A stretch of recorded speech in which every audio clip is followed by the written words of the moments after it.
माझे जातीचे मज भेटो कोणी, माझे जातीचे मज भेटो कोणी, आवडीचे धनी फेडावया, आवडे जाहरे अंतरापासूनी, ऐसियाचे मनी आर्त माझे, तया लागे जीव होतो कासावेस, पाहतील वास नयन हे, सुफळ हा जन्म होईल तिथून, दिता लिंगन वैष्णवासी, आवडे जाहरे अंतरापासूनी, ऐसियाचे मनी आर्त माझे, तुका म्हणे तोचे सुदेन सोहळा, गाऊया गोपाळा धनीवरे, आवडे जाहरे अंतरापासूनी, ऐसियाचे मनी आर्त माझे. सुरुवात करतो विठाला. या ठिकाणी व्यक्त होत आहेत आणि त्यामधून त्यांच्या व्यक्तिमत्वाचं दर्शन आपल्या समोर आहे. व्यक्त होण्यावरूनच व्यक्ती कळतो. मी अगोदर सांगितलं आपल्याला की झाड जाणी जे फुले आणि मनुष्य जाणी जे बोले. झाड कशावरून कळतं? फुलावरून कळतं आणि माणूस बोलण्यावरून कळतो. झाड जाणी जे फुले, मनुष्य जाणी जे बोले आणि भोगे जाणी जे केले पूर्वजन्मीचे, नाही का, हे सगळी ओळख असते. कशावरून तरी कशाची ओळख. तशी व्यक्तिमत्वाची ओळख सुद्धा व्यक्त होण्यावरून आहे. काय गोड व्यक्त होत आहेत तुकोबराय महाराज या ठिकाणी एक प्रतीक्षा जीवनातले आपल्या समोर मांडतायत. प्रपंचाच्या संसाराच्या दृष्टीने विचार केला तर दोन गोष्टी आपल्या जीवनात असतात. संसारी माणसाच्या दृष्टीने एक तर उपेक्षा असते, नाहीतर अपेक्षा असते. पण परमार्थिक जीवनामध्ये मात्र दोन गोष्टी असतात. एक तितिक्षा असते आणि दुसरी प्रतीक्षा असते. पारमार्थिक जीवनात आढळते ती तितिक्षा आणि प्रतीक्षा आणि संसारी जीवनात आढळते ती उपेक्षा आणि अपेक्षा. आपल्या जीवनात काय एकतर उपेक्षा असते. चांगल्या गोष्टीच्या बाबतीत आपण नेहमी बाजूलाच असतो. चला नाव कीर्तनाला, नाही तसल्या भानगडीत मी नसतो म्हणे. कोणत्या भानगडीत असतो नाही. ही उपेक्षा आहे महाराज. जवळ या ठिकाणी जर कीर्तन चालू आहे ना आपण घरी झोपत असो तर याच्यापेक्षा कोणती उपेक्षा आणि उपेक्षित राहावं नाही का. देव धर्म सांदे पडिले सकळ, नाही का, विषयी गोंधळ गाजतसे. जीवनामध्ये चांगल्या गोष्टी उपेक्षित करणं चांगलं नाही, परंतु आपण त्याची उपेक्षा करतो. नाहीतर मग आलं तर अपेक्षा करतो. एकतर लांबच राहतो आणि आलो तर नेमकी अपेक्षा केल्याशिवाय राहत. मंदिरात गेलो तर मागितल्याशिवाय मागे येतच नाही आपण, नाही. मंदिरात दोन घटकांची गर्दी आहे. ते जरी दिसायला वेगवेगळे दिसले तरी त्यांचं क्वालिटी एकच आहे. काही मंदिरात गेल्यावर मागतात आणि काही बाहेर बसून मागतात. काय फरक नाही महाराज. काही बाहेर बसलेले असतात ना तेही मागतात आणि मंदिरात गेलेले मागतच असतात. आता मागणाऱ्याला काय म्हणतात, जर त्याला काय म्हणतात ते आपल्याला माहिती आहे. विठाला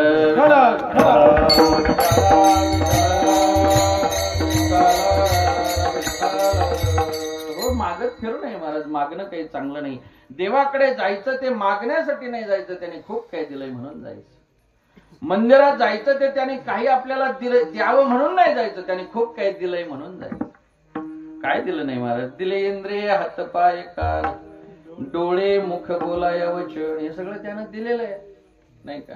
जेने जीव दिला दान, हे सगळं त्यानं दिलेलं आहे महाराज. हे शरीराला अवयव सगळे त्याने दिलेले आहेत. ते फुटलेले नाहीत. ते फुटले असते तर कोणीकडे काही फुटलं असत. हात माग फुटले असते, नाक इकडून फुटलं असतं, डोळे इकडे, काही कुठे फुटलं असत. हे फुटलेलं नाहीये तर दिलेलं आहे आणि अतिशय यथोचित ठिकाणी दिलेलं आहे महाराज. आणि काय भरभरून दिलंय महाराज. एक किडनी दिली असती तरी भागलं असतं, पण 2 किडन्या दिल्या, दिंडीत गेला तर दम लागू नये.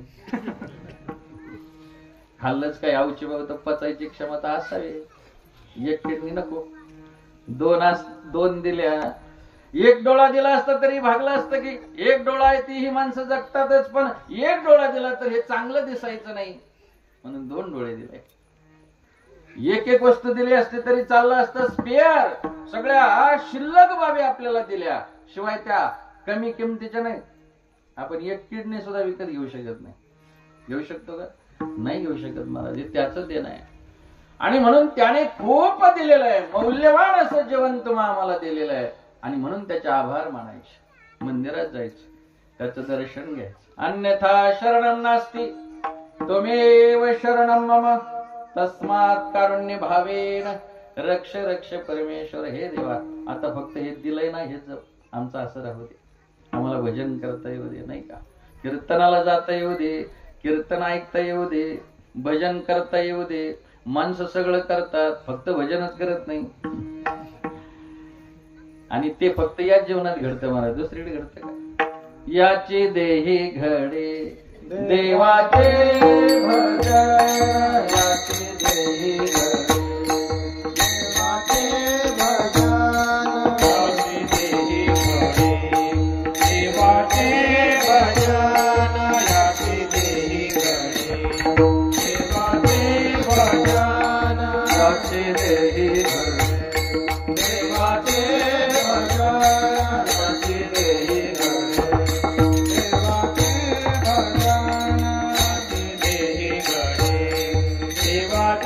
भजन, याची देही घडे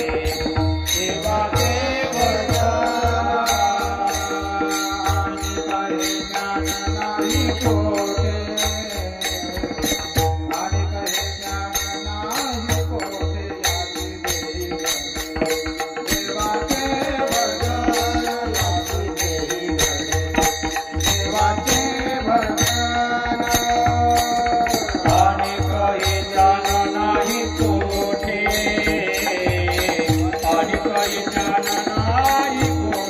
याची देही घडे देवाचे भजन, याची देही घडे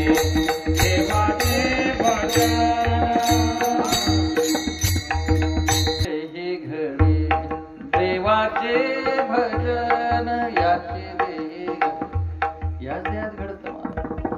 बाकीच्या देहामध्ये ते करताच येत नाही, याच देहामध्ये ते भजन करता येतं. भजन करण्यासाठीच हा देह आहे, भजनासाठीच देह आहे, भोजनासाठी नाही.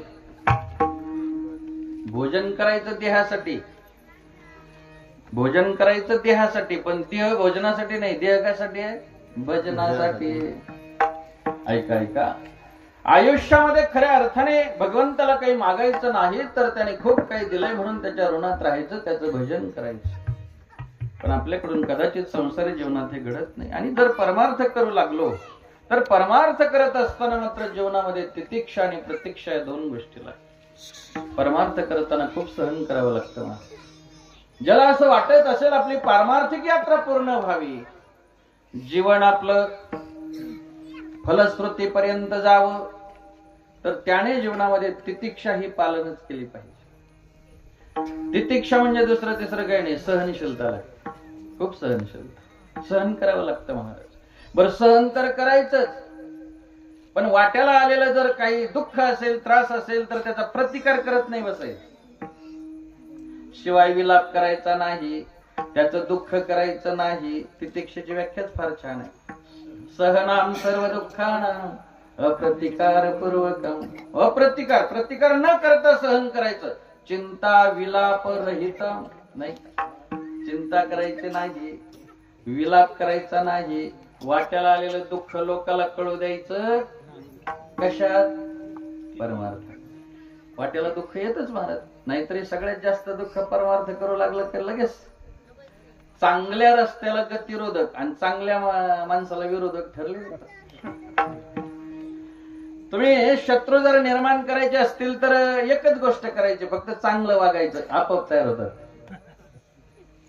चांगलं वागणं म्हणजे शत्रू निर्माण करणे. विठ्ठल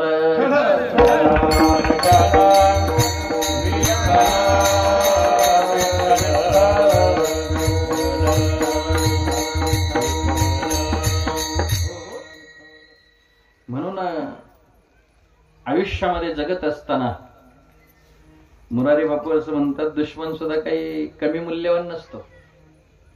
जीवनामध्ये जो शत्रू निर्माण झालेला आहे तो कमी मूल्यवान समजू नका. तो निर्माण होण्यासाठी आपण खूप काही चांगलं केलेलं असतं. म्हणजे एवढं चांगलं केलेलं असतं तो निर्माण झालेला असतो, म्हणून त्यालाही कधी या ठिकाणी म्हणजे तुच्छता त्याविषयी असू नये. आयुष्यामध्ये जगत असताना, परमार्थ करत असताना सहन करतच पुढे जायचं महाराज. जगाला दुःख सांगत बसायचं नाही. जर परमार्थात करत असताना जर आपण जगाला दुःख सांगू लागलो, जग हसू आपलं रडून ऐकल आणि हसून जगाला सांगत. जगाला आपलं दुःख कधी सांगायचंच नाही.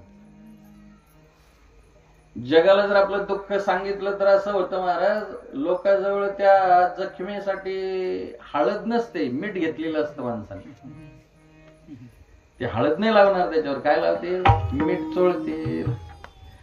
संतांनी आपल्याला अगदी आग्रहपूर्वक सांगितलेलं आहे, सुख सुद्धा जगाला सांगायचं नाही, दुःखही जगाला सांगायचं नाही. म्हणजे सुख सांगितलं तर काय होईल, ही माणसं तेवढ्या पुरतं आपल्याला वाटेल की चांगलं आहे म्हणून, पण हे नंतर त्याविषयी या महाराज. विठ्ठल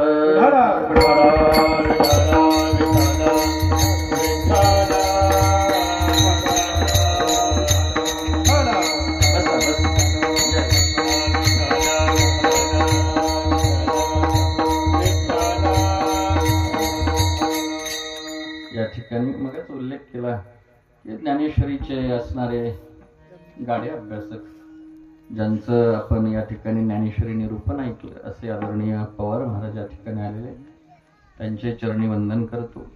भाग्य ते माझ्यासारख्याच्या कीर्तनात येऊन बसलेत. मोठं आज म्हणजे कसं भाग्याचा उदय नाही का. विठ्ठल विठ्ठल. जग हे सुखही सांगण्याच्या पात्रतेचं नाही आणि दुःखही सांगण्याच्या पात्रतेचं नाही.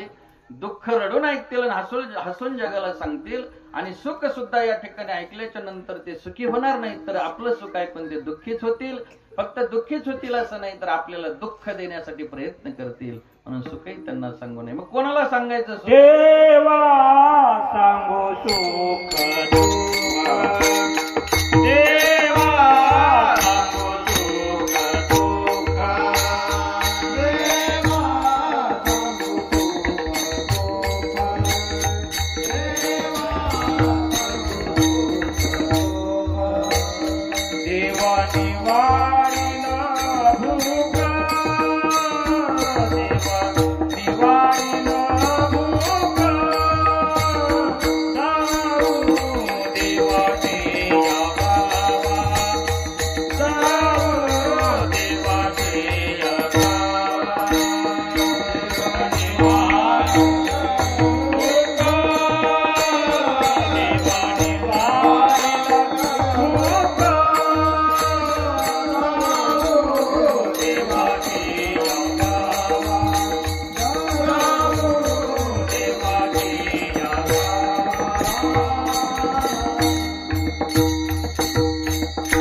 जगाला काही सांगून उपयोग नाही. जाऊ देवाची या गावात, नाही का. देवाच्या गावाला तर जायचंय, देवापर्यंत जायचंय, परंतु सुख दुःख जगाला न सांगता सगळं वाट्याला आलेलं सहन करत पुढे जायचं. एक कुत्र पंढरपूरला निघालं. आता शक्यतो कुत्री पंढरपूरला जात नाही, पण त्याचं भाग्य होतं ते निघाल. आता मान असतो महाराज. कुत्र्याला हे दिंडीत आल्यानंतर या ठिकाणी सन्मान मिळतो. खंडोबा म्हणून वारकरी पूजा करतात, जेवायला बसवतात शेजारी, सन्मान मिळतो. दिंडीत कुत्र्याला सन्मान येतो, माणसाला किती असत. ते निघालं पंढरीला, परंतु मुक्काम दर मुक्काम करत जात असताना एखाद्या गावामध्ये मुक्कामाच्या स्थळी गेलं की त्या गावातले कुत्रे त्याच्यावर तुटून पडायचे. आता ते तसं रगीलच होतं, काही फार्मर तुकडं नव्हतं. ते 10-5 कुत्र्याला चेंगरून पुढे जायचं. 4-2 गावामध्ये त्याने तो झगडा केला. ते 10-5 कुत्र्याला चांगलं चेंगरायचं, मग पुढे जायचं. पण 4-6 गावं ओलांडल्याच्या नंतर ते चालताना रस्त्याने विचार करायला लागले, रोजच झगडा आहे. बरं, यांचं काही बांध रेटला नाही, यांचं काही कधी 10 रुपये बुडवले नाही, यांची माझी कधी भेट नाही, ना शेजार ना काही बांधाला बांध. काय करावं म्हणे. गावात आपला निवारा मिळावा, चतकोर भाकरी मिळावी म्हणून जावं तर ते सगळे तुटून पडतात, चेंगरू चेंगरू घ्यायला पाहतात. तसं मी अजून चेंगरलो नाही, पण असं वाटतंय आता बहुतेक एनर्जी संपत चालली. आपण तिथपर्यंत जातोय की नाही कुणास ठाऊक, पंढरीपर्यंत. काय करावं विचार मग्न स्थितीत चाललेला असताना महाराजांची भेट होते. समोरून एक महाराज येतात, दर्शन घेत होते. महाराज म्हणतात, भाग्यवान आहेस रे, पंढरपूरला निघालास. हो महाराज, निघालो खरा, चाललो खरा, पण मला नाही वाटत मी तिथपर्यंत जाईन म्हणून. महाराज म्हटले, काय झालं? काही नाही महाराज, एखाद्या गावामध्ये जातो, अर्धीकर भाकरी मिळावी, कुठेतरी निवारा मिळावा, मुक्काम करण्याची जागा मिळावी म्हणून जातो, पण सगळी कुत्री तुटून पडतात गावातली, मला चेंगरू चेंगरू घेण्याचा प्रयत्न करतात. आतापर्यंत आलो इथपर्यंत त्यांना चेंगरून पुढं, पण आता मला काही वाटत नाही मी तिथपर्यंत जाईन आणि पुन्हा झगडा त्यांच्याशी एवढा करू शकतो. महाराज म्हटले, तुला जायचंय का तिथपर्यंत पंढरीला, पांडुरंगाच्या पायापर्यंत? म्हणे, हो जायचंय महाराज, म्हणून तर निघालो. मग एक काम कर म्हटले, तुला हा झगडा सोडून द्यावा लागेल. म्हटले, माझी कुठे इच्छा आहे करण्याची, माझी इच्छाच नाही झगडा करण्याची, पण ती होऊन अंगावर येत. महाराज म्हटले, तुला जर असं वाटत असेल ना सुखरूप तिथपर्यंत जावं आणि हा झगडा संपावा, तर याला एकच इलाज आहे. म्हणे, काय? ते धावून यायचा अंदाज दिसला की ते वरती शेपटी करून चालतो ना, ती शेपटी खाली घे म्हणे, आणि जशी मान वर करून चालतो ना, ती मान पण थोडी खाली घे. मान झुकवली आणि शेपटी वाकवली की तुझं काम होईल. ते कोणाला सांगितलं? हे कुत्र्याचं नाही चाललंय, की परमार्थ ज्याला पूर्णत्वाला न्यायचं त्याचं चाललं. विठ्ठल करावं लागतं महाराज, खूप सहन करावं लागतं. आणि सहन करत करत या ठिकाणी आपल्याला तो प्रवास करावा लागतो. आणि प्रवास करत असताना महत्वाची कसोटी आहे, तिचं नाव प्रतीक्षा आहे. वाट पाहावी लागते महाराज. प्रत्येक क्षणी या भगवंतासाठी आपल्याला आतुर व्हावं लागतं, तो भेटण्यासाठी उत्कंठित व्हावं लागतं. नवे नवे ती उत्कंठा क्षणोक्षणी सांभाळावी लागते. कोणे गावी आहे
कधी भेटणार आहे मला, कधी भेटणार आहे?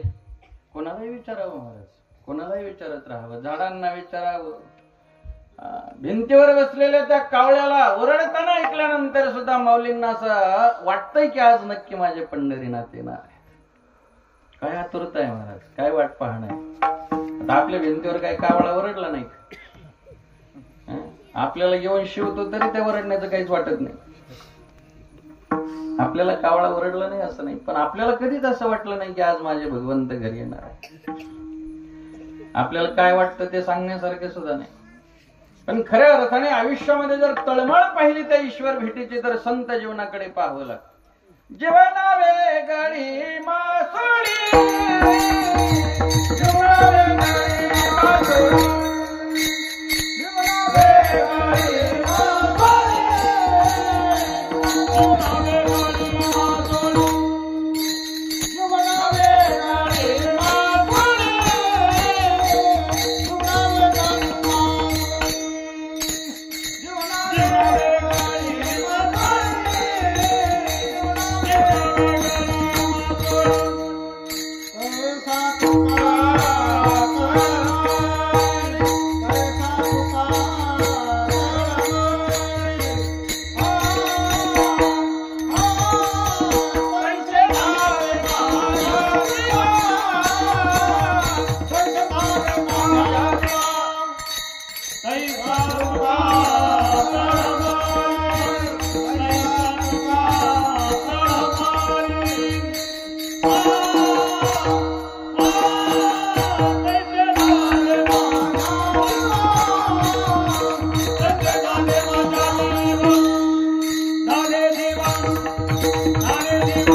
तैसे झाले माझ्या जीवा. तसं झालं जीवना वेगळी मासोळी. तुम्ही पाहिली असेल पाण्याच्या वेगळा तो मासा झाल्यानंतर जसा तडफड तडफड करतो, एक क्षण सुद्धा तो मासा त्या पाण्याशिवाय राहू शकतो, बाकीचे राहू शकतात. जीव जिते जीवना संगे. सगळ्यांनाच पाणी लागतं महाराज, सगळेच पाण्याशिवाय राहू शकत नाही. सगळ्यांना जरी गरज असली तरी माशाचं मात्र जरा वेगळंच आहे. जीव जिते जीवना संगे मत्स्या मरण त्या वियोगे. मासा मात्र एक क्षणही त्याच्याशिवाय राहू शकत नाही. इतकी तळमळ आहे महाराज संत जीवनात. पुसावेची वाटे जे जे भेटेल, कोणी भेटलं तरी विचारावं म्हणजे काही सामान्य गोष्ट. खरं सांगावर आपण आतापर्यंत कोणाला विचारलं का मला देव भेटेल का? माझ्या घरी देवाने यावं असं कोणाला वाटलं का आतापर्यंत? आपण कधी घरी देवाची वाट पाहिली एका दिवशी? खरं तर मी 4-5 वर्षापासून येत आपले घरचेच संबंध आहेत. पण घरी कधी असं वाटलं का आपल्याला आज माझ्या घरी पांडुरंगाने यावं? अजून वाटलंच नाही महाराज. नाही ना, याचं काही वाटत बी नाही ना आपल्याला. कधी वाटेल महाराज? एक लक्षात ठेवा, जे त्याची वाट पाहतात ना तो त्यांच्याच घराची वाट धरतो बरं, बाकीच्यांच्या घरी नाही जात. जे त्याची वाट पाहतात त्यांच्याच घराची वाट तो धरतो. काय होतं तो गोबरा ऐका, मोडकेच कॉट गळकच ताट, असा ज्यांचा थाट तरी धरावी घराची वाट. तुकोबरायांच्या घरी त्यानं यावं. त्या शबरीनं एक दिवस नाही 1000 वर्ष या ठिकाणी त्या भगवंताची रोज वाट पाहावी महाराज. रोज रोज फुलं आणून ठेवावीत, आज माझे भगवंत येणार आहे. जब मेरे राम जी का आवन होगा, शबरी के कुटी आशा पावन होगा. माझी झोपडी पावन होणार आहे, आज माझे प्रभू येणार आहेत. रोज फुलं आणून ठेवायचे, रोज फळं. बोरांचे दिवस होते म्हणून बोर होते त्यावेळी, पण सीताफळाच्या दिवसात सीताफळ पण आणत, रोज फळं आणत होते. आपल्याला फक्त बोरच माहिती आहेत, पण दर जो हंगाम चालू असेल त्या हंगामातली फळं ती रोज आणून ठेवायची. रोज सडा सारवण, रोज रांगोळी असायची. कशासाठी? सगळं देव येणार आहे, देवासाठी. आपलं देवासाठी काय सांगावं? आपण स्वतःला सजवतो, शरीर नटवतो, देवासाठी का जगासाठी? आपण सगळं सजवतो ते कोणासाठी आहे? ब्युटी पार्लर कशासाठी निघाले? देवाने आपल्या घरी यावं म्हणून का? आदमी तो चेहरा सजाता है जिस पर लोगों की नजर होती है. काय माहिती का, आपल्याला चेहरा सजवायची गरज किंवा याच्यासाठी सजवतोय आपण की जगाने आपल्याकडे पाहावं, बाकी काय आहे महाराज? आपण जे स्वतःला नटवतोय, सजवतोय, ब्युटी पार्लर मध्ये येतोय, जाऊन येतोय. ब्युटी पार्लर मध्ये जाऊन आल्याच्या नंतर आपण देवाची वाट पाहतो का? कसं आपण स्वतःला सजवतो जगाने आपल्याकडे पाहावं म्हणून, बाकी काही नाही महाराज. बरं, आपलं जगाने आपल्याकडे पाहून आतापर्यंत कोणाचं बरं झालं?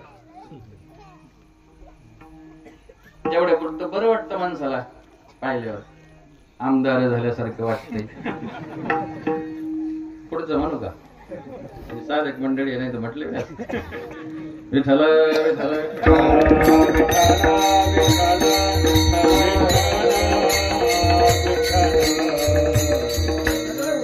कार्यक्रम चाललेला आहे महाराज, काही नाही. तुकोबरायांनी त्याच वेळेस सांगितलं आपल्याला हे सगळं वरच्या रंगावर खेळ्या. उस डोंगा परी रसनो हे डोंगा, उस डोंगा परी रसनो हे डोंगा, काय भुलला सेवर लिया रंगा, भुलला सेवर लिया रंगा, भुलला सेवर लिया रंगा.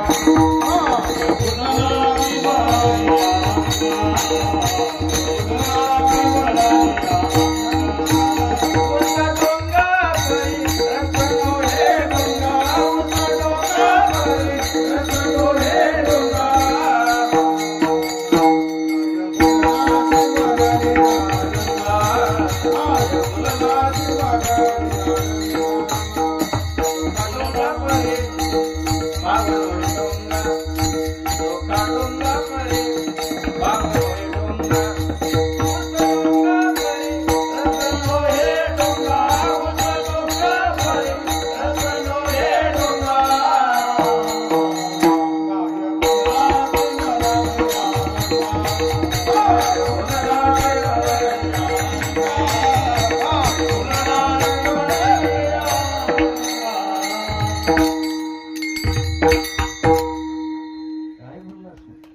खोबरायचं काय फुलला सेवरलिया रंग, वरून सगळं महाराज रंग बदलत आपलं जीवन चाललंय. सरडा कमी रंग बदलतो महाराज, इतकी माणसं रंग बदलतो. पण रंग बदलणारा सरडा एक दिवस घारीचं भक्ष्य होतो, घार येते उचलते त्याला घेऊन जाते महाराज. बर ती घार आहे घार, तिची चोच जर पाहिली ना तुम्ही, असला फटका टाकते महाराज. ते पहिल्यांदा तिचा पहिला फटका असतो मारिती, मग झोडीते आणि मग तोडीती. काय शब्द रचना आहे बघा. अगोदर मारतात आणि मारून जर नाही तिथून बाजूला झालं तर मग झोडतात, चिंचा झोडल्यासारखे. आणि झोडूनही नाही बाजूला झालं तर मग तोडतात.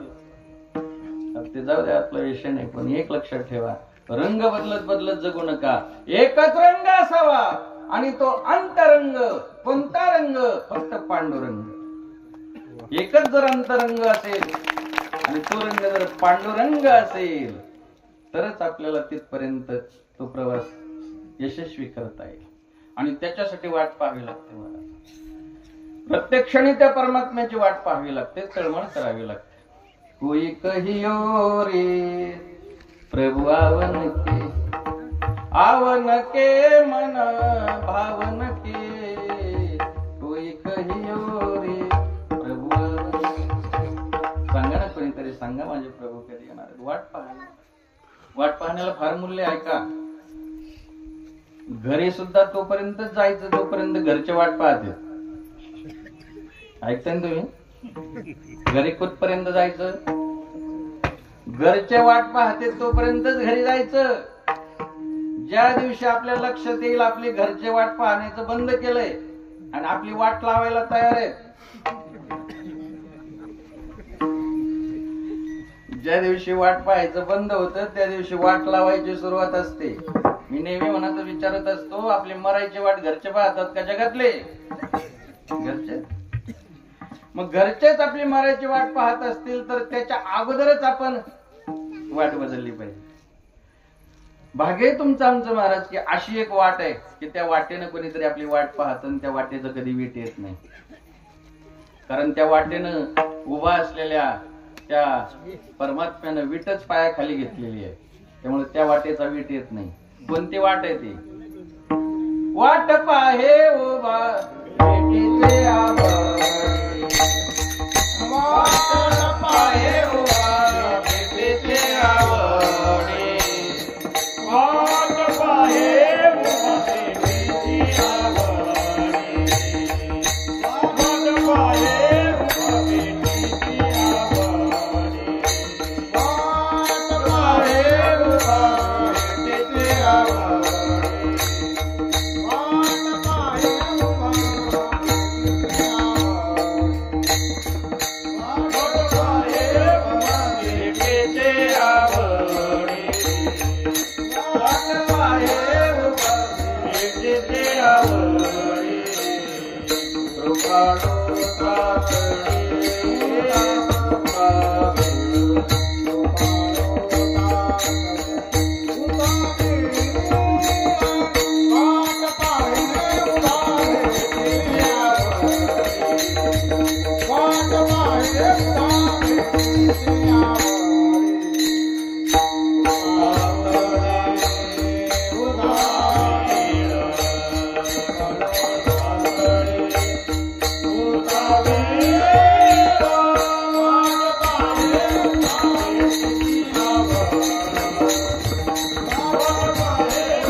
भेटेचे आवडी.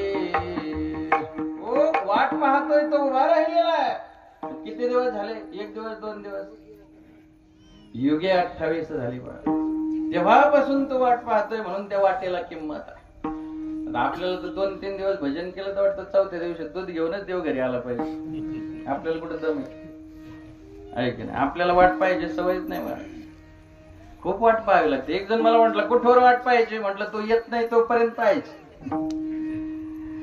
वाट पाहायची. एका साधकाकडे नारद बाबा येतात नारायण. झोपडीच्या समोर आनंद झाला. नारद बाबा आलेले पाहिल्यावर नाचू लागलो. विणा घेऊन भजनच करत होत. नारद बाबांचा सन्मान केला. सन्मान केल्यानंतर नारद बाबांना विचारलं, कुठे चालला बाबा? म्हटले भगवंताकडे, देवाकडे चाल. म्हटले मग एक विचारा ना, माझं एक काम करा. आणि काय विचारा ना देवाला, की तो तुमचा जो साधक आहे तिथं भजन करतोय, तुमची वाट पाहतोय, कधी भेट देणार आहे तेवढं विचारा. नारद म्हटले काय हरकत, मी आता गेल्यानंतर नक्की देवाला विचारेल की तुला कधी भेट देणार आहे. हो बाबा, उपकार होतील. नाहीतरी संत भेटल्यावर हेच विचारावं, देव कधी भेटणार आहे. आता आपण काय विचारतो ते काही सांगण्यासारखं आहे का? नारद बाबा भेटल्याबरोबर त्या साधकाने विचारलं, बाबा तुम्ही जर देवाकडे जाणार असाल तर मग देवाला, परमात्म्याला विचारा, मला ते कधी भेट देणार आहेत तेवढे विचारून या. पण येताना इकडूनच या, बरोबर उपकार होतील, इकडून या. नारद बाबाकडून वचन घेतलं परत येण्यास. नारद बाबा देवाकडे गेले. देवालाही आनंद झाला. नारद बाबाचं स्वागत केलं आणि सगळं काही उरकल्यानंतर नारद बाबा सहज म्हणतात, देवा ते आश्रमामध्ये एक साधक तुमची वाट पाहतायत, भजन करतायत फार दिवसापासून. म्हटले हो माहिती घे, सगळ्याची नोंद आहे माझ्याकडे. म्हटलं मग कधी भेट देणार आहेत? मी येता येता त्यांच्याकडे गेलो तर त्यांनी मला एक पुढं टाकलं की त्याला कधी भेटणार आहेत तेवढं विचारून यायचं सांगितलं. मग सांगा ना कधी भेटणार आहेत? भगवंत म्हटले, तो ज्या झाडाखाली भजन करतोय ना, त्या झाडाला जेवढी पान आहेत तेवढी पाना इतकी वर्ष झाली की मग मी भेटणार आहे. नारद बाबा तर अचंबितच झाले. नारद बाबा म्हटले, देवा झाड कशाचं पाय ऐक, ध्यानात आहे ना तुझ्या? आणि हो, चिंचेचं झाड आहे देवा, ते चिंचेचं. आणि चिंचेच्या झाडाखाली तो आहे, ते पान, आणि ते काय बोलतो देवा? म्हणे खरंय. नारद बाबा सांगा, त्या पानां इतकी वर्ष झाली की मी भेटणार आहे. आता शेवटी मालकाचं कोण मालक आहे? निघाले नारद बाबा, पण वचन दिलं तर पुन्हा आले. नारायण. आनंद झाला नारद बाबाला पाहिला. म्हटले नारद बाबा तुम्ही आलात याचा अर्थ नक्की निरोप घेऊनच आलास. मग काय म्हटले भगवंत, मला कधी भेट देणार आहेत? नारद बाबा दुःखीत होते. म्हटले तू विचारू नये, मी सांगू नये. नारद बाबाला असं वाटलं, आता मी जर असं देव म्हटलेलं सांगितलं तर हा विना टाकून आणि टाळ टाकत पळून जाणार आहे. हे भजन करत नसतं परत एवढ्या वर्षाने. म्हटलं नारद बाबा म्हटले तू विचारू नये, मी सांगू नये. नाही बाबा सांगाच, काय जे म्हटले असतील ते सांग. अरे देव असं म्हटले, तुझ्या झाडाखाली भजन करतोय ना, त्या झाडाला जेवढी पान आहेत तेवढ्या वर्षानंतर भेटणार आहे. इतकंच आनंदाने नाचायला लागले महाराज. ते खूपच उड्या मारायला लागले ते साधक. आता उड्या मारायला लागल्यानंतर नारद बाबाला प्रश्नच पडला की याला ऐकलं नाही काय की यांनी व्यवस्थित? अरे तू उड्या मारतोय आनंदाने, पण ऐकलं का? ज्या झाडाला, अरे झाड चिंचेचं आहे, तेवढी पानं. हो हो ऐकलंय म्हटले. आणि मग कशाचा आनंद झाला? तो म्हटला फक्त भेटणार आहेत एवढं म्हटलं, याचा आनंद आहे. याला म्हणतात प्रतीक्षा. नाहीतरी परमार्थामध्ये परीक्षा घ्यायची नसते, प्रतीक्षा करायची असते. गुरुवर्य हसेगावकर महाराजांचं विधान आहे, परमार्थात परीक्षेला महत्व नाही. कशाला महत्व आहे? प्रतीक्षा.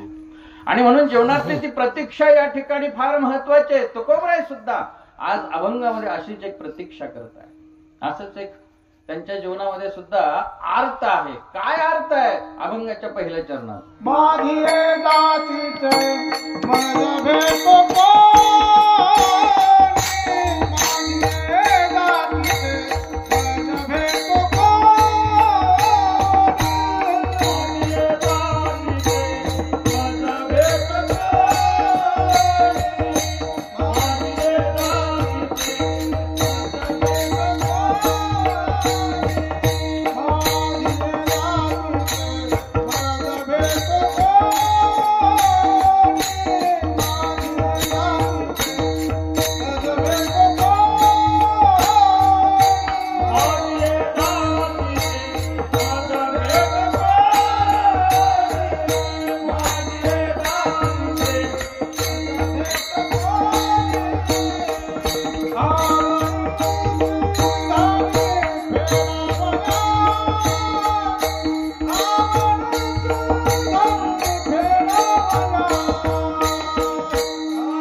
कशाची प्रतीक्षा करतायत? माझी जातीचे मज भेटो कोणी, कशासाठी? आवडीचे धनी फेडावया, माझ्या जातीचे मला भेटावेत. आपण सगळी भावनिक माणसं आहेत, हृदय असणारी माणसं आहेत. हृदय असलं की भावना असतेच, आणि भावनाशील असणारी माणसं आपली भावना बोलून दाखवतात. अहो, भावनाशील आपण हृदयस्थ असणारी माणसं आहेत, परंतु निर्जीवाच्या ठिकाणी सुद्धा भावना असतात. निर्जीव सुद्धा या ठिकाणी जर त्याच्या जातीचं भेटलं तर मोठे गोडी गुलाबीने राहतात. ऐका, मंदिर जर फार दिवस टिकावं असं वाटत असेल ना, तर दगड सुद्धा एकाच जातीचे लागतात, तर ते गुन्हे गोविंदाने राहतात. दगड दगड तर वेगवेगळे दगड वापरून बघा बरं मंदिराला. अहो, घर नाही टिकायचं तर मंदिर काय टिकल? वेगवेगळे दगड, एकाच जातीचे दगड लागतात. मग किती संकट येऊ द्या महाराज, ते केदारनाथांचं मंदिर एवढा प्रलय होऊन सुद्धा वाहून गेलं नाही. ते दगडच एक जातीचा होता आणि एक जीव होता. एक जीव पण असतो, एकाच जातीचे असल्यानंतर एक. सूत सुद्धा बघा तुम्ही, दोरी वळताना सुद्धा, सूत वळताना सुद्धा एकाच जातीचं असलं तर सुताने राहत. ते वेगवेगळ्या जातीचं जर असलं तर ते किती वळा, त्याला ती वळतच नाही महाराज. एकाच जातीचं पाहिजे. आणखी सांगू, पाण्याचे 2 थेंब जर शेजारी ठेवले ना, तर विशिष्ट अंतरावर आल्यावर कडकडून एकमेकाला भेटतात. तुम्ही कधी बघा, ते सुद्धा भेटताना एक जीव होतात लगेच. अहो, रुतून बसलेला, रुसून बसलेला तो आयरनीतला हिरा कशानेच वर येत नाही. तो हिरा वरून घनाचा वार केल्यानंतर रुततो त्या आयरनीत, पण रुतून बसलेला तो हिरा, त्याला जर जातीवंत जर हिरकणी दाखवली त्याच्या जातीची, तर ते लगेच वर येत. असे बरेच हिरे आहेत महाराज, जातीवंत असतात. ते हिरकणीला पाहिलं तरच पगळतात महाराज, वर येत. मी हिऱ्याचं सांगतो, मी काय असलं निर्जीवाचं चाललंय. जर या ठिकाणी निर्जीव सुद्धा एका जातीचे असतील आणि एवढं प्रेम करत असतील, तर पशुपक्ष्यांमध्ये सुद्धा ते प्रेम हवं. ते सारस पक्षी एकमेकाशिवाय राहू शकत नाही महाराज. एक जर त्यातलं गेलं ते दुसरं प्राण देत आहे, जगत नाही.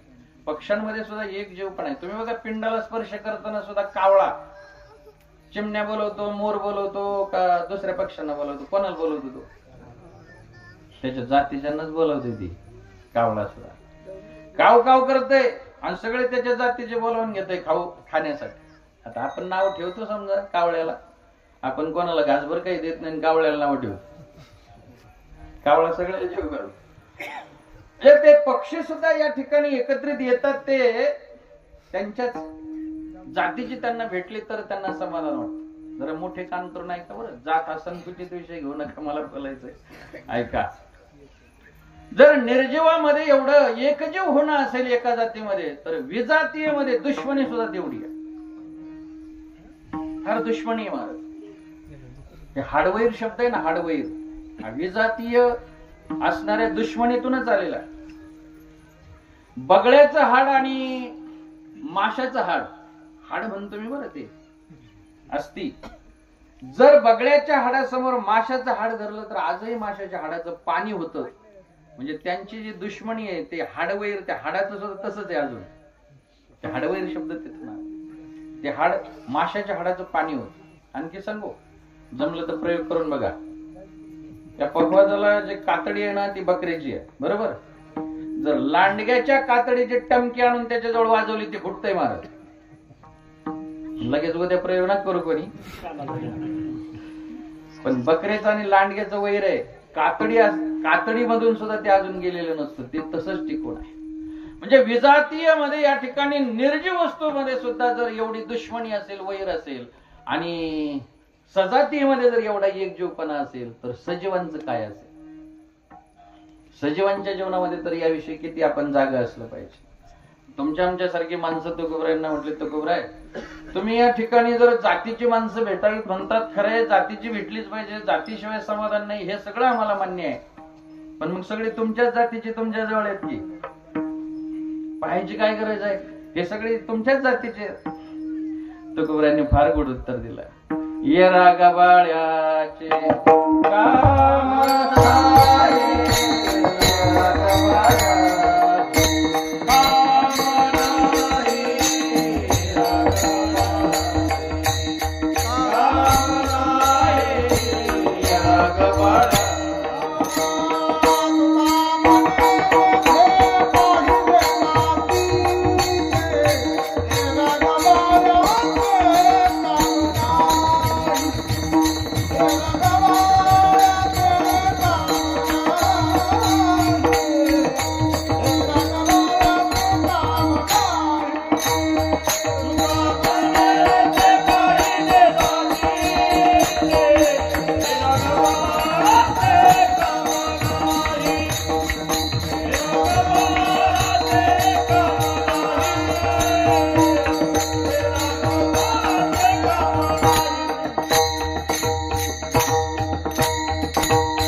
जातीचे यरा गबाळ्याचे काम नाही.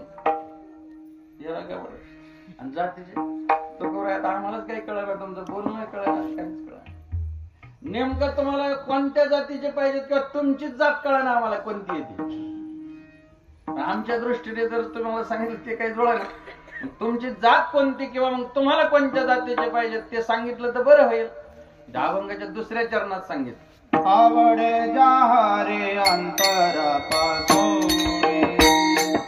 आवडे जाहरे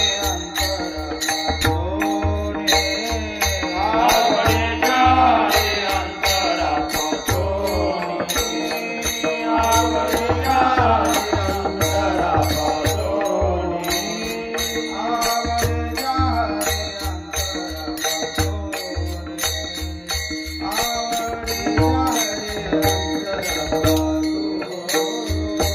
आवडे जाहरे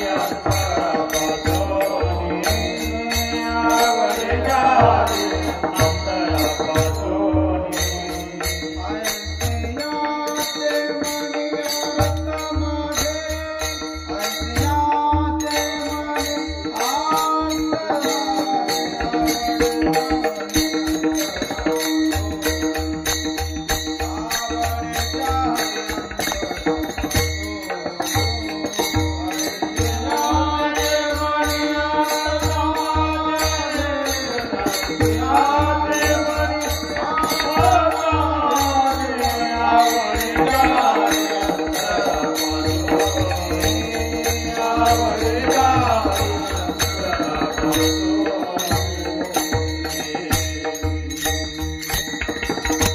आवडे जाहरे अंतरापासोनी आयसियाचे मनी अर्थ माझे. अंतकरणापासून ज्यांना हरी आवडतोय ना ते माझ्या जातीचे. आता अंतकरणापासून हरी आवडणारी कुठं सापडायची? आपल्याला सगळं आवडतं नाही असं नाही, पण सगळं जीवापेक्षा कमी आवडतं. सगळ्यात जास्त काय आवडतं आपल्याला?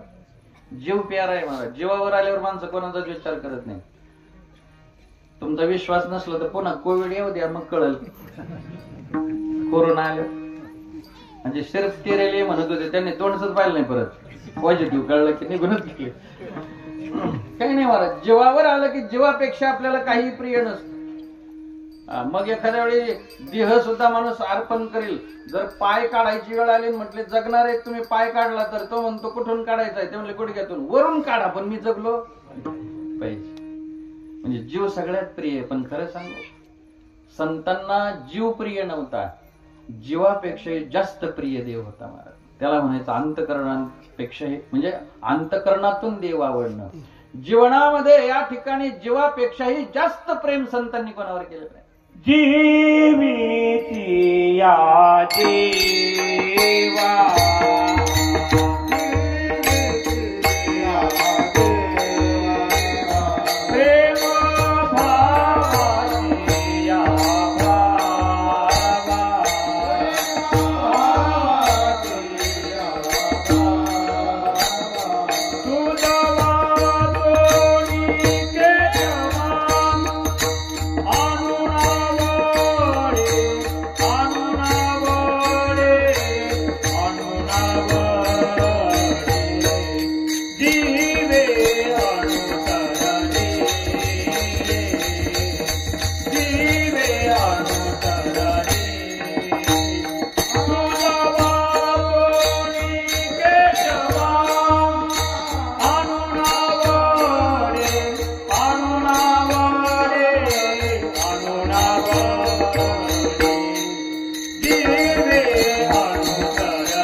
जीवा प्रेम भावाची भावा तुझ वाचोनी केशवा आणून आवडे.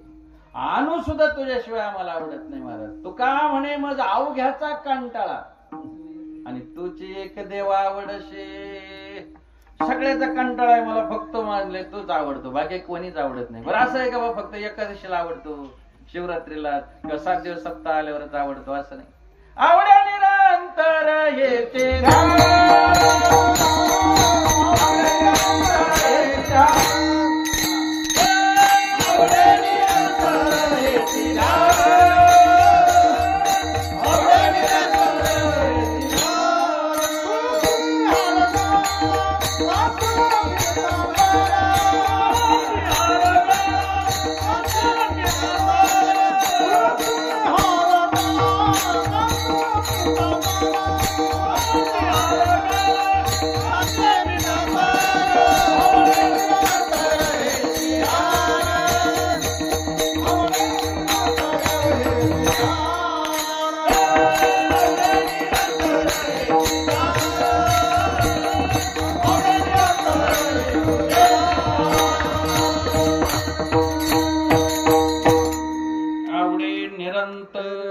निरंतर आवडतं म्हटलं आम्हाला. असा एकही क्षण नाही वा की ती आवड आमची कमी झालेली आहे. जीवाची काय बहु आवड अशी जीवापासून, तुझी आन वाही नगा देवराया, बहु आवड अशी जीवापासून. या देवाची शपथ घेऊन सांगतात, देवा तू आम्हाला जीवापेक्षा. शपथ घेतल्यावर संत घातलेली शपथ पाळतात, इथं घेतलेली आहे आता सांगायला वेळ नाही. गोरोबा काकांना शपथ गोरोबा काकांनी घेतलेली होती का पत्नीने घातलेली होती? घातलेली सांभाळली, घेतलेलीच काय. आता आपल्याला काय घातलेली असू नाही तर घेतलेली असू, आपण एकदा घेतल्यावर काय समजत आहे.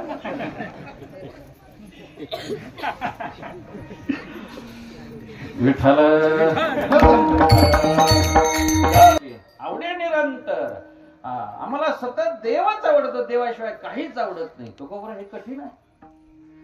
अशी सतत देव आवडणारी, जीवापेक्षा देव आवडणारी सगळी माणसं एका कुटुंबात सुद्धा नसतात. असतात का सांगा बरं. दोन भाऊ असले, दोन भावाला तरी जीवापेक्षा देव दोघांना आवडतो का? नाही आवडत. माय लेकर जरी असले तरी कदाचित आईला आवडतो, लेकाला आवडत नाही, लेकाला आवडतो तो आईला आवडत नाही. अहो दोन सख्य भाऊ आहेत, रावण आणि बिभीषण, आहे की नाही? रावणाला देव आवडत नव्हता, बिभीषणाला जीवापेक्षा जास्त. आता दोन सख्य भाऊ पण वेगळ्या वेगळ्या जातीचे आहेत का नाही? रावणाची जात वेगळी आणि बिभीषणाची. बिभीषण तुकोबऱ्यांच्या जातीचा आहे आणि रावण कोण म्हणलं आपल्या जातीचा? उगाच कशाला घेता, मी नाही म्हटलं बरं. विठ्ठल ओ बिभीषण या ठिकाणी मारण्यासाठी रोज या रावणाने धावावं महाराज, प्रभुनाम घ्यावं. हनुमंतराय गेले तर झोपडीमध्ये भजन चाललेलं, दारात रांगोळी काढलेली. हनुमंतराय गेल्याच्या नंतर हरिभक्तीपरायण जीवन पाहिलं, समाधान वाटलं. लंकेमध्ये कुठेच काय असं नव्हतं वातावरण. म्हटले महाराज आणि तुम्ही इथं झोपडीत, सोन्याची लंका आहे. म्हटले हो, आलंय वाट्याला काय करता? म्हणून तर जाळली हनुमंतरायांनी बरं ती लंका. हरिभक्तीपरायण माणसाला जर झोपडीत राहायची पाळी असली तर काय जाळ करायचा म्हटलं इथं, म्हणून त्याच चालल्यावर आपलं काही नाही. विचारलं विभीषणाला, तुम्ही असं जीव मुठीत धरून राहता म्हणे. हो, 32 दातांच्या मध्ये जसं जिभेने राहावं तसं राहतो. काय करणार म्हटले, मला प्रभूंच्या भजनाशिवाय होत नाही, त्याला तर जमतच नाही. सक्का भाऊ म्हणा. रांगोळी काढले, राम लिहिलं म्हणले रांगोळीत. म्हणे हो, सांगितलं नाही कोणी जाऊन? सांगितलं की म्हटले, सकाळी धावून आलता. मग कसं काय परत लावला? त्याने नादी लावला म्हणे. कसा नादी लावला? ते राम लिहिलेलं होतं ना, ते म्हटले त्याला असं म्हटलं, भाऊराया मारू नको गड्या, हे काही तुझ्या शत्रूचं नाव नाहीये. मग राम म्हणजे तुझ्या रावण नावातलं राय. आणि मग आमच्या वहिनी साहेबाचं नाव आहे ना मंदोदरी, त्या मंदोदरीतलं मय असं सांगितलं. लावला वाटत एवढं नॉलेज लागतं बरं परमार्थ करताना, नाही तर मग गाठाच खावा लागतात. विठ्ठल दोन सख्य भाऊ आहेत पण वेगळ्या जातीचे आहेत महाराज. एकाला देव आवडतो, एकाला आवडत नाही. मायलेकर आहेत भरत आणि कैकेयी. आईनं वनवासाला लावलंय देवाला आणि भरताला राज्य प्राप्त होऊन भरताने वनवास पत्करला. आईनं वर मागून घेतलं आणि वनवासात लावलाय. पण भरत मात्र या ठिकाणी हरिभक्तीपरायणे. हरी आवडतो, देव आवडतो, देवाशिवाय राहायचं नाही. माझे प्रभू जर वनवासात जात असतील, राहत असतील तर मी राज्य नाही करणार, मी नंदीग्रामला झोपडीमध्ये राहील. काय प्रेम आहे महाराज. भरताचं आणि प्रभूचं प्रेम पाहिल्यानंतर आजही कथाकारांना कधी कधी भरत चरित्र सांगता येत नाही महाराज, एवढं भरून येतं. इतकं भरताचं प्रेम आहे. भावाभावाचं प्रेम पाहावं रामायणात. काय करता महाराज, एवढी श्रेष्ठ देणगी आपल्याला लाभलेली असून सुद्धा माणसं काहीच त्यातलं घेत. दोन भाऊ आहेत पण राज्य घेण्यासाठी भांडले नाही, देण्यासाठी भांडताय. प्रभूने म्हणावं भरता राज्य तुझं आहे, तू राज्य कर. आणि भरताने म्हणावं प्रभू जरीही या ठिकाणी माझ्या आईनं वर मागून घेतले असले तरी पहिला वर होता की भरताला राज्य आणि मग रामाला वनवास. भरताने राज्यच जर स्वीकारलं नाही तर तू कसं काय वनवास? राज्य तुझं आहे, मी स्वीकारलंच नाही. पहिला वर पूर्ण करण्याच्या आतच दुसरा कसा काय पूर्ण केला? भांडाव महाराज कशासाठी? राज्य घेण्यासाठी. राज्य तुझं आहे. भरताने म्हणावं राज्य प्रभू तुमचं आणि प्रभूने म्हणावं भरता राज्य तुझं आहे. राज्य सामान्य नव्हतं, अयोध्येचं राज्य आहे. इंद्राला हेवा वाटावा. दशरथ राजा जर स्वर्गात गेले तर इंद्र उठून उभा राहत होता आणि जोपर्यंत दशरथ राजा तिथे तोपर्यंत आपल्या आसनावरच बसत नव्हता. त्याला माहित होतं यांची कृपा आहे म्हणून मला हे असं नाही. एवढा सामर्थ्यशाली राजा आणि त्याचं सामर्थ्यशाली राज्य. नांगरताना जर सोन्याचा हंडा निघाला तर नांगरणारा तो हंडा घेऊन मालकाकडे जात होता. मालक जमीन तुमची, हंडा तुमचा. आणि मालक म्हणायचा तुला सापडलाय तुलाच राहू दे. कोणत्या राज्यातलं सांगतोय मी? राम राज्यातला. नांगरताना सोन्याचा हंडा सापडला तर ज्याला सापडलाय तो मालकाला द्यायचं म्हणत होता आणि मालक म्हणायचं तुला सापडलाय तुलाच राहू दे. आज घडेल का? आज घडेल. रामायण आपण करत असताना कमीत कमी भावाचं एवढं प्रेम घ्या. नका निघू आई वडील तोपर्यंत वेगळं भाऊ भाऊ, पण निघायचीच वेळ आली तर हा आदर्श समोर ठेवा. एक समृद्ध राज्य मध्ये दोन भाऊ या ठिकाणी घेण्यासाठी भांडली नाही, देण्यासाठी भांडली. मग दोन भाऊ वेगळे निघत असताना असं भांडण लागावं की लहान्या भावानं मोठ्या भावाला म्हणावं दादा तू सगळ्याची लग्न केली, सगळ्याची शिक्षण केली, एक एकर तुला जास्त घे, एक एकर तुला जास्त राहू. मोठ्या भावानं म्हणावं तू लहान आहे, अजून तुला काही प्रपंचातलं एवढं कमवून कसं आणावं, कष्ट करावे त्याचं फारसं काही ज्ञान नाही, मग तुला एक एकर जास्त राहू. मोठ्या भावानं लहान्याला म्हणावं तुला एक एकर जास्त राहू दे, लहान्यानं मोठ्याला म्हणावं तुला एक एकर जास्त राहू दे. असं भांडण लागावं सांगळेवाडीत आणि थेट श्रीगोंद्याला कोर्टात जावं. गेलं का? गेलं का? किती रामायण ऐकल्यावर जाईल? किती सप्ताह केल्यानंतर? बर कोणते महाराज आणल्यावर तुमच्यात बदल होईल हे सांगा. संन्याशी आणल्यावर होईल का? ब्रह्मचारी, मठाधिपती, महामंडलेश्वर 1008 आणले तर काय असते? रुपये घेणारे आणले तर जमन का? काहीच नाही महाराज. सगळा समाजाला बदल करायचा, तो बाहेरचा बदल करायचा, अंतःकरणात अजिबात बदल करायला कोणी तयार नाही. सप्ताह आल्याच्या नंतर सगळं बदलायचं, सिस्टीम बदलायचे, कार्यकर्ते बदलायचे. काही काही म्हणतात महाराज बदला, तेच तेच तेच तेच. किती महाराज बदलले काय सगळं जरी बदललं याच्यात काही बदल नाही. अवघडच आहे ना. विठ्ठल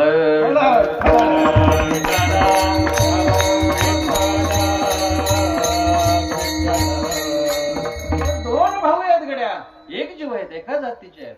आई जरी दुसऱ्या जातीची असली तरी पण भाऊ भाऊ कसे आहेत महाराज? किती प्रेम आहे. एकीकडे बापले काय हिरण्यकश्यपू आहे, वेगळ्या जातीचा आहे, प्रल्हाद वेगळ्या जातीचा. हिरण्यकश्यपूला वावडाय महाराज देवाचं नाव घेतलं आणि प्रल्हाद नारायण नारायण श्रीमन नारायण नारायण नारायण नारायण नारायण श्रीमन नारायण नारायण नारायण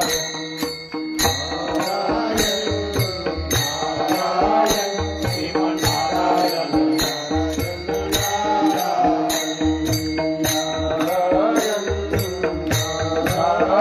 श्रीमन नारायण नारायण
क्षण सुद्धा त्या भगवंताचं नामस्मरण केल्याशिवाय राहू नये. अनेक शिक्षा केल्या बापाने, जन्मदाता आहे, पण शत्रूचं नाव घेतो म्हणून कड्यावरून ढकलून द्यावं, उकळत्या कढईत टाकावं, हत्तीच्या पायी द्यावं, विषाचा प्याला लावावा. त्या होलिकेला आणलं, त्या होलिकेने प्रल्हादाला घेऊन त्या जाळात बसली, होळीत बसली. महाराज तिचीच होळी झाली, पण प्रल्हादजींना काही झालं नाही. अग्नी जाळी तरे न जळे प्रल्हाद, हृदयी गोविंद म्हणून या. अग्नीत जाळावं, कड्यावरून ढकलून द्यावं, उकळत्या कढईत टाकावं. महाराज पण भजन हेच भोजन झालेलं जीवन, परमात्मा प्रिय असलेलं ते जीवन, काहीच झालं नाही. महाराज देव राखत या मारील कोण, देव राखत या मारील कोण.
कोण मारेल? महाराज कोणी मारू शकत नाही. देव तारी त्याला कोण मारेल, आणि देव मारी त्याला कोण तारी? देवाने जर ठरवलं याला मारायचं, त्याला कोणी तारू शकत. आणि देव जितने तारे गगन में उतने शत्रु होय, कृपा करे कर गुराज बाल न बाका होय. काही होऊ शकत नाही महाराज. आणि म्हणून प्रल्हादाचं जीवन तुकोबरायाशी एकरूप होणार आहे. तुकोबराय प्रल्हादासारख्यांची वाट पाहत आहेत, त्यांची भेट व्हावी, विभीषणाची भेट व्हावी, भरताची भेट व्हावी. तुकोबराय किती कठीण आहे. एका कुटुंबात सुद्धा एका जातीची माणसं या ठिकाणी तुमच्यासारखी मिळणार नाही. मग नाहीच भेट झाली तर किती अवघड आहे. तुकोबराय म्हटलं असं म्हणू नका, असं म्हणू नका. त्या भेटीसाठी माझा जीव कासावीस होतो. दयाला की जीव होतो कासावीस,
त्या भेटीसाठी माझा जीव कासावीस होतोय. तुम्ही असं का म्हणता? उगीच भेट नाही होणार. दुर्मिळ असेल, कुठेतरी असतील अशी माणसं माझ्या जातीची, पण भेटली पाहिजेत मला.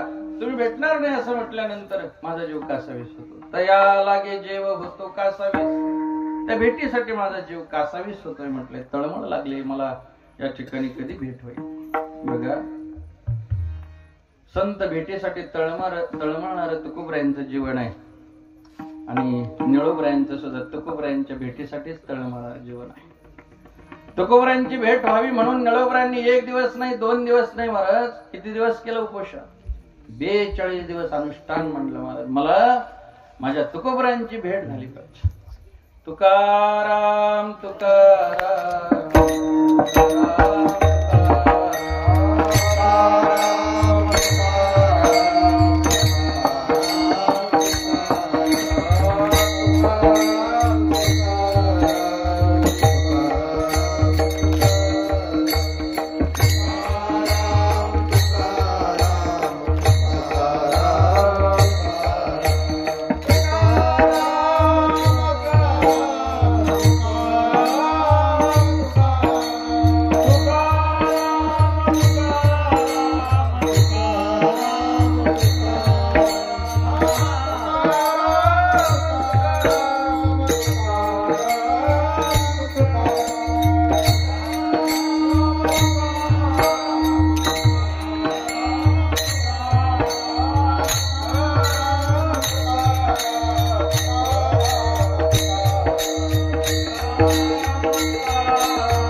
आणि सारखा तो जयघोष चालू आहे. तुकोबरायांचा धावा करतायत निळोबराय.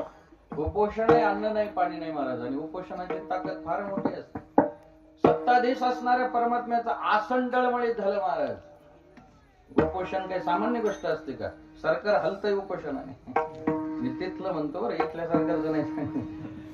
उपोषणाची ताकद असते. शेवटी 21व्या दिवशीच भगवंत येत आहेत.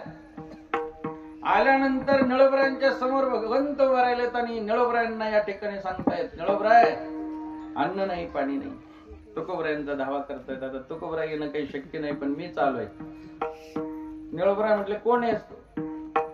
भगवंत म्हणतात, मी जगाचा नायक परमात्मा, या विश्वाचा धारण करता, संरक्षण करता, पालन करता सगळा मीच आहे, तो मी आहे. म्हटले, ओळख करून देत आहेत भगवंत.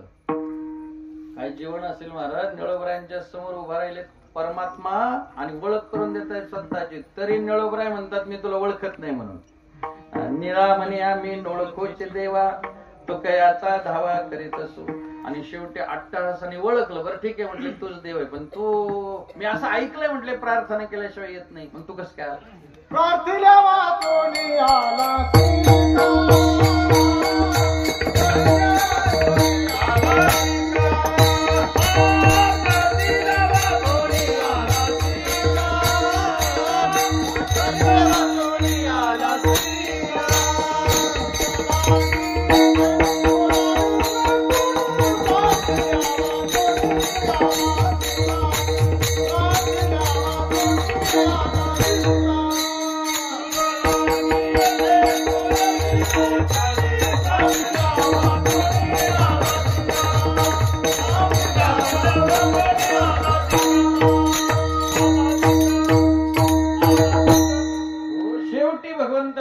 जावं लागलं महाराजांना. तुकोबरायांनाच पाठवावं लागलं. याला म्हणतात अट्टहास, याला म्हणतात निष्ठा. आणि हीच निष्ठा निळोबरायांच्या जीवनातली ज्या अर्थी आहे त्या अर्थी तुकोबरायांच्या जीवनातही ती निष्ठा होती. कारण निळोबरायांचा जीवन हे तुकोबरायांपासूनच आलेलं आहे. आणि म्हणून तुकोबरायांच्या ठिकाणी सुद्धा ही निष्ठा आहे की मला माझ्या जातीची भेटतीलच, त्याबद्दल मला काही शंका नाही. त्या भेटीसाठीच माझा जीव कासावीस होतोय. 1 दिवस का होईना मला त्यांची भेट होईल. म्हटले, झाली, ठीक आहे, झाली तर सुफळ हा जन्म होईल तेथून देता लिंगण वैष्णवास. माझा जन्म सुफळ होईल, माझ्या जीवनाचं सार्थक होईल. कारण मला त्यांना आलिंगन दिल्यानंतर माझ्या जीवनाचं कल्याण होणार आहे, सार्थक होणार आहे. आता वैष्णवाचं आलिंगन हे सुफल आलिंगन आहे. काही निष्फळ आलिंगन असतात, काही दुष्फळ असतात, आणि हे सुफल असत. आता निष्फळ आलिंगन कोणतं? वरडाल्यानंतर बघा तुम्ही बरेच इकडून दापात पळत जातात, भांड पाण्याचं, सुपारी, पान, ते बरंच काही असतं महाराज. तिकडून दापात लगेच म्हणतात मानाचे पुढे व्हा. ज्यांना मान असते ते 10-5 पुढे येतात, इकडून 10-5 पुढे होतात, आणि एकमेकाला असे भेटतात ना महाराज, लांबून पाहिल्यावर असं वाटतं जणू काही यांच्या जन्मजन्मीच्या ओळखी असाव्या. एवढं प्रेम ते भेटून बरं झालं, वेळेवर आले, वा वा वा, अनंत जन्माची पुण्य. एक जण एवढं सुंदर बोललं, हसलं, भेटलं, बाजूला आल्यावर म्हटलं काय रे ते ओळखीच वगैरे हे कसलं काय म्हणलं, आलं तर तिकडून म्हणून भेटलो. निष्फळ आलिंगन आहे, त्याचं काही फल नाही, काय नाही महाराज, काही दुष्फळ असतात. आता छत्रपती शिवरायांचं अफजल खानाचं झालेलं आलिंगन काही चांगलं फल होतं का महाराज? उगा आई जगदंबेची कृपा आहे, शिवशंभोची कृपा आहे म्हणून राजे सुखरूप निघाले, नाहीतर दुष्ट असणारा तो अफजल खान. भेटीला बोलावलं होतं, भेटही या ठिकाणी झाली, परंतु छत्रपती शिवरायांनी या ठिकाणी त्याचा कोथळाच बाहेर काढला महाराज. आणि मग त्या आलिंगनामधून खऱ्या अर्थाने सगळ्यांना काळजी वाटण्यासारखंच होतं. काय होईल पण असत नाही. जाऊ नका म्हणायचे राजे, तुम्ही जाऊ नका, सगळे पुढे, आता वेळ नाही माझ्याकडे.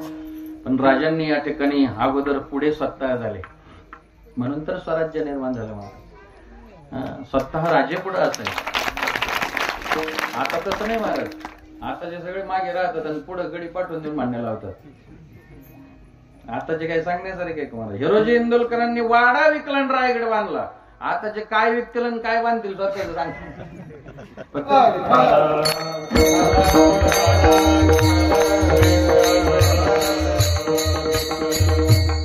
राजांचा इतिहास तरुण वर्ग इथं फार वाचा, राजे वाचा. खरंच जीवनातलं खऱ्या अर्थाने मंगल हवं असं वाटत असेल तर संत चरित्र आणि राजांचं चरित्र. काय एक एक माणूस आहे महाराज, तोला मोलाचा. हिरोजी इंदुलकर असतील, बाजी घोरपडे असतील, शिवा काशीद असतील, एकाहुनी एक बळी रे.